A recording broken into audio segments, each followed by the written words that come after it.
දැන් ඇත්තටම ඇයි මම මේ කවි කියන්නේ? මට ඕන කමෙන්ද? නෑ. මම කවදාවත් ගිලම්පස ගන්නෙ නෑ පින්වත් පුරුද්දක් වශයෙන්. මම මේ කවි කියන්නේ ඇයි? ඔබේ කම්මැලිකම නිසායි.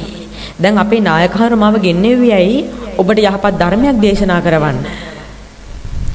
ඉතින් මගේ යුතුයකම මොකද්ද පින්වත්නි මේ බණ දේශනා කරන ටයිම් එක තුළ මේ බෙල්ට් එක තුළ ඔබ ප්‍රඥාවෙන් ප්‍රකෘති සිහියෙන් පවත්වාගෙන බණ දේශනා කරන එකයි මගේ යුතුයකම. ඉතින් මට පේන ඔබේ මූඩ් එක පින්වත්නි වෙනස් වෙද්දී. ඉතින් අන්න ඒ ටයිම් වෙලයි මම මේ කවියෙන් ඔබේ මූඩ් එක ෆික්ස් කරන්නේ. දැන් ඒක ඔබේ දුර්වලතාවයක්. ඔබේ වැරද්දක්. ඔබ හොඳින් බණ අහද්දි මම කවි කියන්න ඕනේ නැහැ. ඔබේ වැරද්ද නිසා මගේ දක්ෂතාවය දියුණු වෙනවා. කවි කියන එක. හොඳයි. එහෙනම් ගිලම්පස ගෙන්න එපා. හැම මොහොතින් බණ ටික අහගන්න.